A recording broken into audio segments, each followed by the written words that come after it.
Hi, and welcome back to my channel. Today we have a special guest with us, Jai. Hi. and we are going to go ahead and start off with a prayer.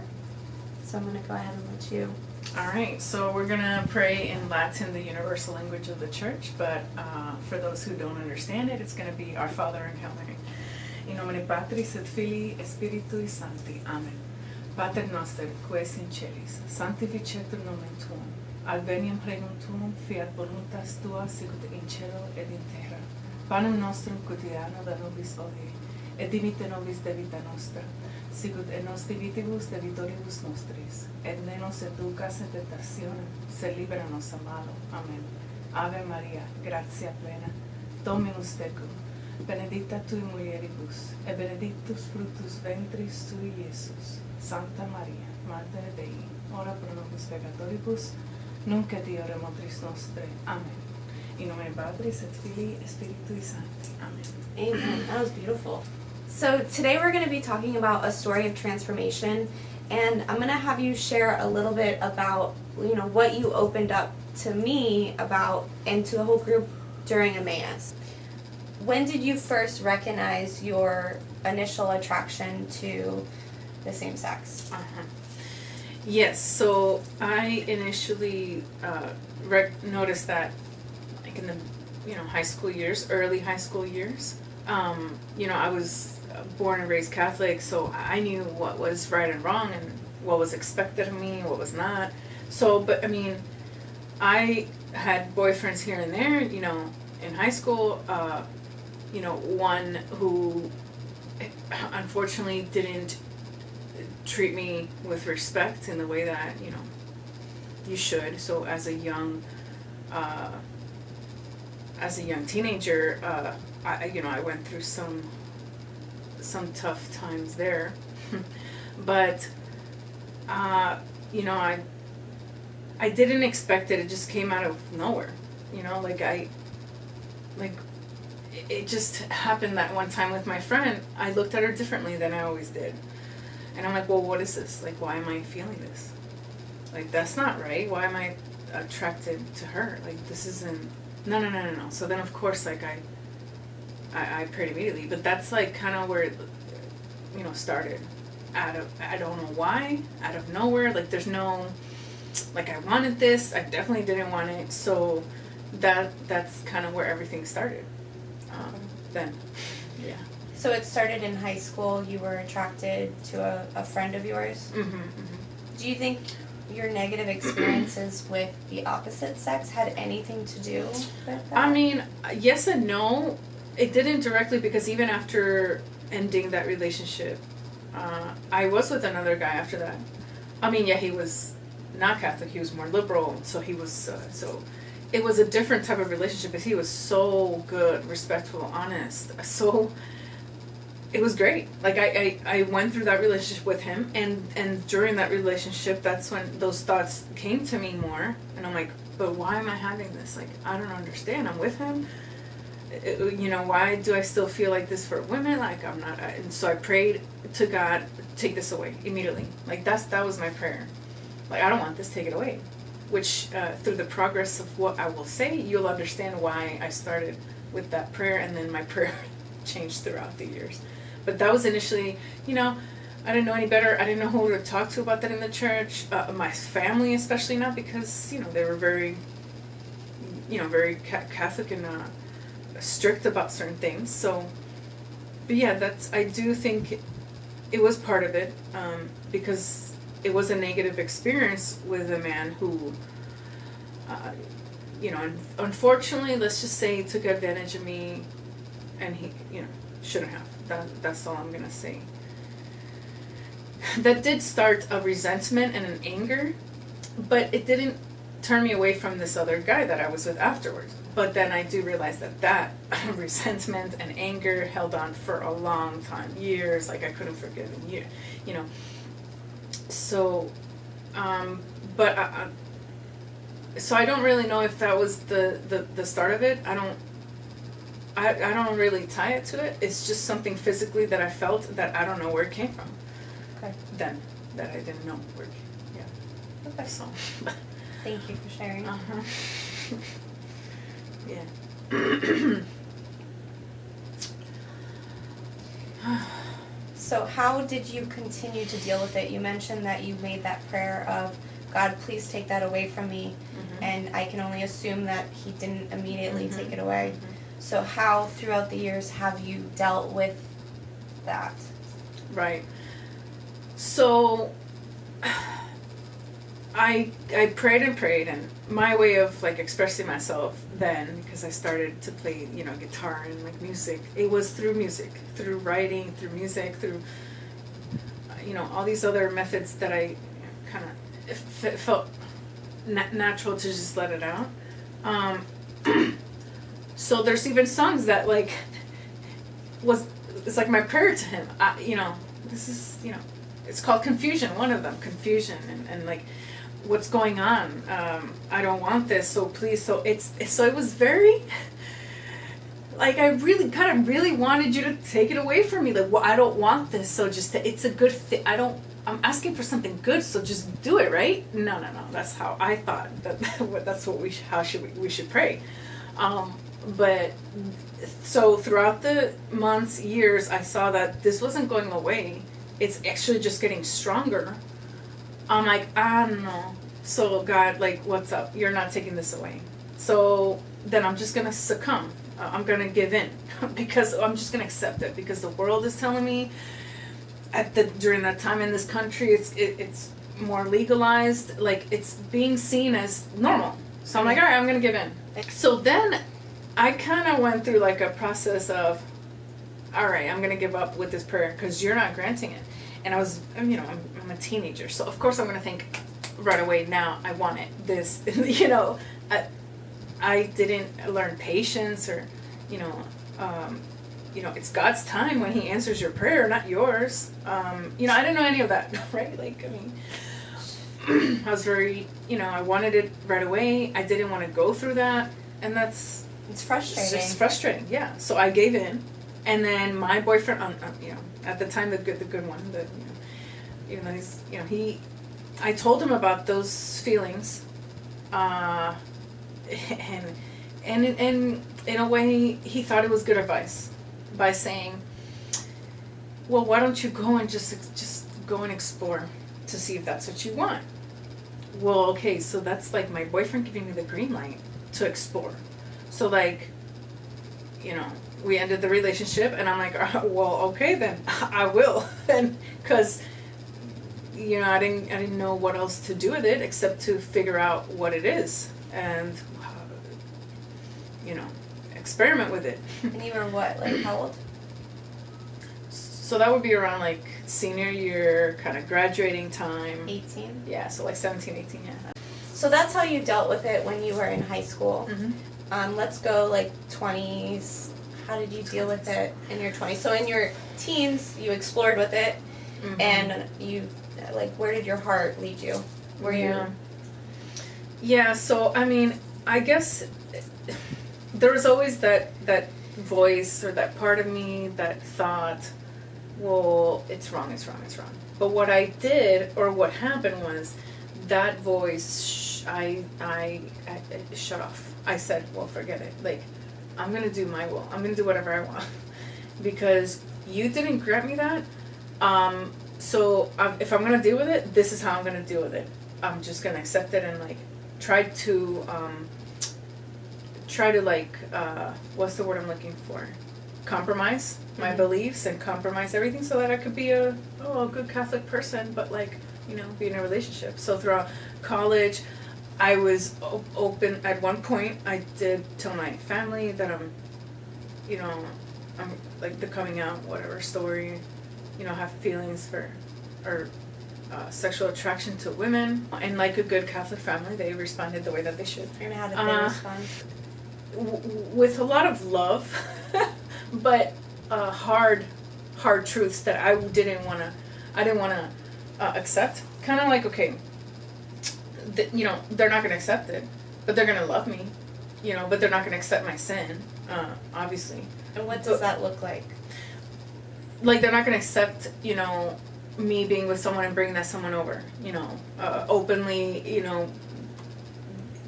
like, if at some point I never thought consider marriage. I actually was very like going to the Pride and like all those, I was like pro, but I never even thought about like I wasn't gonna cross that line because I just knew always that marriage is between a man and a woman. Like that's just how it is, So your family created boundaries that said that they were still going to love you, but they weren't going to accept it within their control. So bringing that person to your house and stuff. So that was tough because I'm like, well, I want the same treatment as my brother, bringing his girlfriend. Like, no. There was a lot of things that I had, not hatred, but like, how people in that, how we react, and it's, it was tough. So, but I kept going with it. I kept, I continue having relationships, but something that kept me very, I still held on and loved the faith. I was very Catholic. I still went to mass. Well, played and sang, and in the Novosoro, I was praying. I still held on to that, but I just didn't want to give God that part. I was like picking and choosing. What I'm gonna follow, like which, commandments I'm gonna follow and which ones I'm not. Like, or what beliefs or of what the church. I'm gonna accept and what I'm not. Right. Like I'm gonna do my own will. And, I'm sure it had to be very conflicting for you, with feeling something towards somebody, but being brought up in a way that's telling you that it's wrong, and like it just sounds very confusing. Yeah. Having those conflicting, like a feeling, like I've been taught, like, don't follow your feelings. Your feelings aren't necessarily truth. And so feeling that love or that attraction to women, and then having just that conflicting faith. Yeah. And so, for sure. Okay, so going back to what you were saying, so through your 20s, you just gave into it, but you still were very connected with the church. You still served. Yeah. When did that start to change where, you stopped feeling like you could give in? What caused that transformation? When did the transformation start with this? Right. So there was a point where, because, I did a lot of retreats and playing and singing and hearing others' testimony about sexuality in general, because, it's what I'm referring to is my same-sex attraction, but also, it's not just that. It's also with men. Like it's everything in sexuality that I've struggled with, but more so the attraction for women is a lot stronger. So it's that disordered, like it's just a lot more attacks. But at one point, I kept going back to the question of, well, why can't I be Catholic and like be with someone? Well, why can't we be like chaste or abstinent? Like, why can't, I always tried to justify it. Justification. Yeah, that's what I used to do a lot. Justification. I used to justify it a lot. Just trying to get like an easy answer, like a yes, to make me feel better about doing what I'm doing. Right? So, but then, what? It just reminded me of something I could relate to, because it's like when God tells you a hard no to something, and you're just like, what I'm talking about in my life. Yeah. When God tells you no to something, and you're just like, but maybe, it's like not a no, but like maybe a yes, just not yet. And then I believe, like, there's that Bible verse, let your yes be yeses and your no's be no's. And I think sometimes God is, there's no maybes, it's a no. Yes, exactly. And that's so, I'm not a person of no's. Like, I'm always like, you can do it, but so it just reminded me of that. Right, no, and it is. So anybody can, I think we've all gone through that. So I wanted to compromise. I wanted to justify. I wanted that answer. So I tried it. And it went very poorly. It was not a good situation. It was very toxic. Because I knew deep down inside, this is not right. But I kept trying to shut it out so that I could try to live that way. But that doesn't work, because it's like I'm giving only a part of me to Jesus. I'm not dying to myself completely. I'm only dying to certain parts. not fully, and never did I give Jesus 100%. It was always like 99%, 90%. So my prayer changed somewhere along the way, from like when I was in high school and I was like, no, take it away, to like, well, okay, if this is my cross, now that I understand it, that I'm getting older, let me carry it. Please let me carry it. Lead me down the right path, you know? It was always like that. Okay, I'm going to give it up to you. Okay, I'm going to give it up to you. And then so my thing is before I received Jesus in the Eucharist, I just before always pray, please give me purity of heart, mind, soul, and body. But please give me purity, like make me holy. Give me purity. Like that's always been the thing that I've always wanted and always prayed for. Since I was like middle school. Since I chose my saint in confirmation, Saint Rosa of Lima, that she's, you know. And what does she explain what she's a saint of? Of purity and chastity. She was a virgin and just an amazing saint. And I don't know, but that just, even as in middle school, that just attracted me. I'm like, wow, so she just really saved herself and just gave herself to Jesus, and that was very inspiring. And so that's so I changed my prayer. I wanted to compromise those two things, and then I realized that does not work. I realized it the very hard way. There were people in my life who tried to prevent me from going down that path because they knew what was coming. But me, myself, and my prideful, you know, I could do this. I had pride and like, oh no, well, I'm going to defeat the devil. I'm not going to let him. No, you can't do that. Like, you can't test yourself or put yourself in that situation where you're going to be living with that person. You're going to be in it. Like, no, so it didn't work. So that's when I realized, oh man, in this recent 5 years, that I can't do that. I have to give you 100%. Like, I can't not. I want you to transform me. And I never said that. I've never told that's never been something, because I was always been afraid of that. Like, what's going to happen? But now, that complete surrender. Yeah, exactly. Yeah, that I want you to transform me is like, God, I surrender this area completely to you. I'm not going to even hold on, because you're talking about living with somebody that you were attracted to, right? Mm-hmm. And so you had to give that up, and then give God completely this area of your life. Exactly. So how are you dealing with it now? Yeah, so now, because I think transformation is not just like a switch or a click, it's continual. So that was the transformation then, like, oh, okay, boom, I realized it. But at the same time, I'm like going through the bad breakup, you know, toxicity thing, and then I went into like a very bad cycle.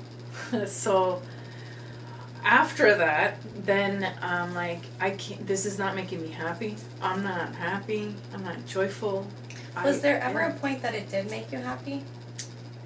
Thinking about it now, I really don't think so. There's always been that thing that's like, it's not, didn't make me completely happy. It didn't work with those relationships. Well, why? Well, do you think did you ever at any point think it made you happy?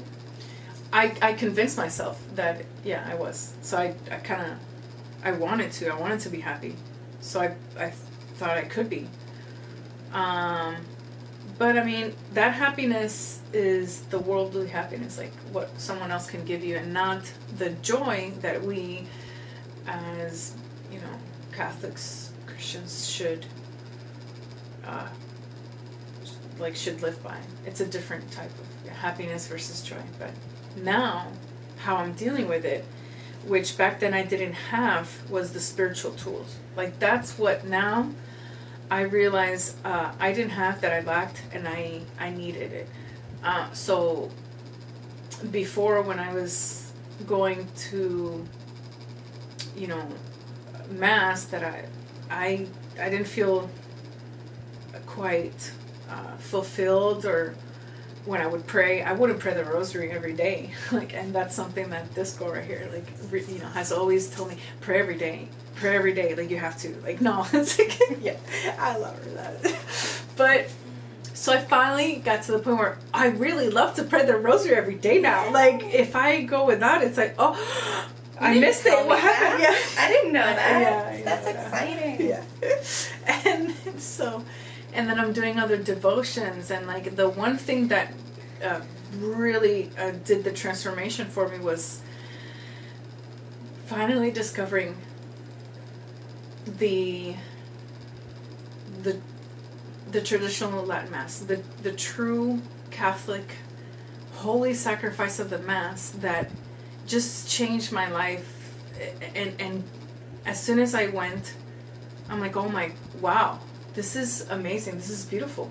This is the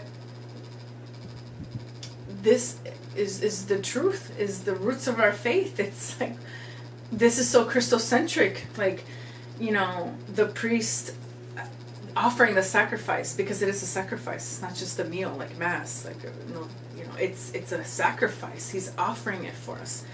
And I felt so many graces from it. Not just that, but going to confession with one of these priests, like, every week is like, whoa. He lays it out for you exactly. He gives you good advice how you should, make decisions, and to lead me away from sin and closer to Him. I mean, it just everything at that point. That's when it hit me completely, truly, like, oh, okay, now I want to give you 100%. This makes sense. This fits. Like, you've opened my heart and my soul, and I'm where I'm supposed to be. And that's when the complete transformation happened. That's beautiful. Yeah, thanks. So the tools that you said that you have now that you didn't have before are, I remember the rosary. Praying the rosary. What else? Adding other devotions. So I try to do the Divine Mercy Chaplet every day. So confession weekly is very necessary when you're going through that period. You definitely have to, even if it's like venials or, if it's mortal sins, but even if it's venial sins, going to the Holy Sacrifice of the Mass way more often, not just Sundays. Like, you got to incorporate it into your week. And being raw and open, like what we're doing right now. Like, you need friends. You need good Catholic friendship community. Yeah, people that will, you hold me accountable. Like, so, with love. With, yeah. Not with, like, pointing fingers. Because we all have our own individual sins. Exactly. Whether you believe this is one or not, we all sin, we all mess up. And, this is... Yeah. That community is so important. So yeah, exactly. I think that's like having all of those will definitely protect you and get you to that next transformational breakthrough. Right. In any sin or area in life. Yes, any sin or area of life. So what would you say to somebody that might be struggling with this sin, whether they're at the beginning and they're just like, I don't think this is wrong, you're completely a lunatic, or what would you say to help somebody that's watching this because they're like, oof, like, that's me right now? I know, yeah, and I'm sure there's going to be a lot of people who are listening to this at different stages of it. What I would say is, Our Father's very, Jesus instructed us on how to pray to the Father, but that part in there that is, Thy will be done, is saying not mine, and not whatever I want. It's what you want for me. So maybe incorporate that a little bit more into your prayer and daily life. What is it that you want for me to do? And it's your will, but just show it to me, please. And yeah, your will be done. Because it's not what we want. Like, we may believe or think that something may be right for us, but it's not what Jesus wants for you. It's not. You're not going to be fulfilled. Trust me, I've been there. I've been through all the stages. And, if you've got to the point where you actually shut it down, like I did, and maybe you're with somebody and you want to get married, just think real hard. What is your end goal? Like, what is your end goal in this life and the next? Like, do you think it's going to fulfill you and help you to get to where we're meant to be, which is heaven, even though that person may be very good to you, even though you may think that you're super happy but that person makes me feel better, but they make me a good person, but this and this and that, but that's not going to satisfy or fulfill your soul. You know, when we are not aligned 100% with God, and it's just, you know, the 10 Commandments, all right, yeah, but if we're not aligned, you know, 100%, that's going to either help us or condemn us, and that's the truth. You know, Jesus said it's a narrow way to heaven. It's the narrow gate. It's not like a huge wide open one where we can like bring, you know, no, it's a very narrow, and it's going to be very hard. But one thing that I urge you to realize is that we all have a cross. What I didn't do was accept it as my cross. So if you take your pride away just a little bit and realize that Terry's cross is this, and she's going to carry it like this because she wants to get to heaven, so should I. We should all do that, instead of not realizing where we're going, you know, wrong, or where we're straying, or, you know, we had to accept the cross. So you're saying your cross is what you, like, how would you describe the struggle and the sin? It's like what we struggle with, what the enemy tempts us with every day. So that takes you away from God. That takes you away from God, exactly. So it's that dying to yourself. Exactly. So the last question that I have for you has to do with the entire church and just like a trend that we're seeing in the church. Or actually, I'm really, to be honest, I'm not aware of it as much. You really have to be educating yourself to really see, and these things that you were educating me on earlier today. And this is more so, again, for somebody that believes in the Catholic faith. You know, obviously, if you don't agree that the Catholic faith is true, it's not even going to cross your mind.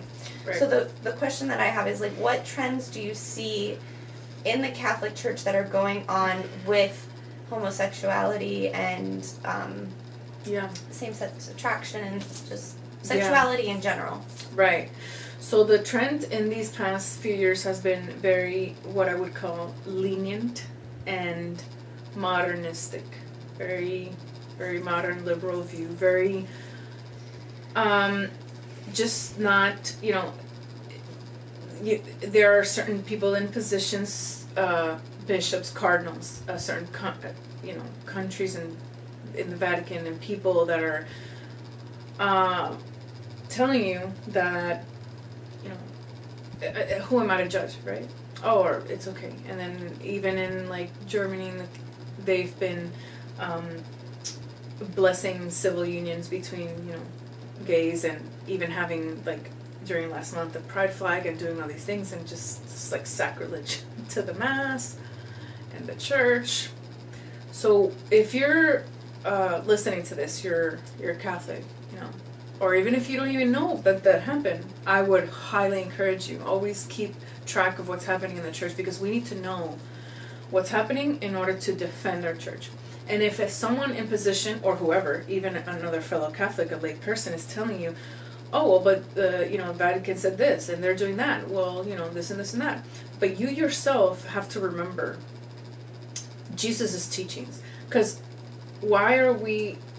Okay, Jesus gave Peter the keys to the kingdom. He said, you will build my church upon this rock. I will build my... So Peter's the first pope, and after that, you know, we were entrusted to his church.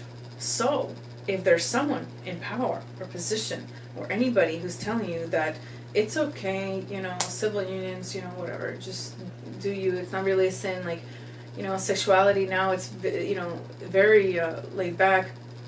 In the Amoris Laetitia, which was a lot of erroneous statements there, straight on attack to the church, where it said, you know, the situation with like divorced people can remarry, and that's okay, and you can receive communion. A lot of things that certain people in the Catholic faith are trying to change the teaching. Well, you yourself know that that is not the truth. That is not the faith. So stay firm and resist. Part of our baptized, you know, us as disciples, as Catholics, is that we need to defend apologetics. We need to defend the church, and But in order to defend it, we need to know it. Because I was very ignorant for years and, spiritually blinded that I didn't see these things that were happening in the Vatican, in the church. So just inform yourself a lot. Really know the true Catholic faith with reading recommended good traditional books, the Catechism, and instruct yourself so that you can defend the church against your own fellow Catholics if they're wrong, or against all these other religions who are trying to break us down. Thank you so much for sharing your heart, your experience, and your knowledge. I really loved what you said at the end about like knowing your faith. Mm-hmm. I know we all have so much going on in a day. I mean, if you have a family, kids, it's a lot. Mm-hmm. I think it's really hard to not just trust the leaders that you have at your church or, just higher up within the church. And to be misled, the enemy is against us. He is going to try to get in however he can to mislead us. Mm-hmm. And it's hard when our hearts are wanting to believe something. And I think as Christ followers, we do want to love people. Mm-hmm. So it's a very tricky situation because it's like, by saying like, oh, what you're doing is wrong makes you kind of feel like you're being unloving to people. Right. And I think that it's such a fine balance of believing something that is truthful and calling something as wrong, and that balance of like being loving but knowing the truth and living out the truth is not only hard on the inside for us to like, because there's nothing wrong with like having love, like there's certain types of love, but there are certain boundaries that God has put in place for a reason. And whether that be with any sin, I've been told no for something for 5 years and I've had a hard time letting go, not the same sin, but with something else, and just trusting God. At the end of the day, I believe it comes down to trusting God and His promises, and which goes back to something that we were discussing, which is, I just find it so interesting. So trusting God's promises, I just find it so interesting that the gay pride, right? The rainbow presentation. The presentation of pride is the rainbow. And that goes back to why did God give Noah the rainbow in the first place? And it was the symbolism of God's promises. And I just think that really ties back to trusting God enough to trust His direction and His boundaries that He has put in place for us, and believing that He will fulfill your heart and those promises of fulfilling you. Do you have anything to add to that? No, that was beautiful. Great. Thank you. Thank you for having me. Yes. And thank you guys. Thank you for sticking around for the whole video if you made it this far. All right. Have a good one. Ciao.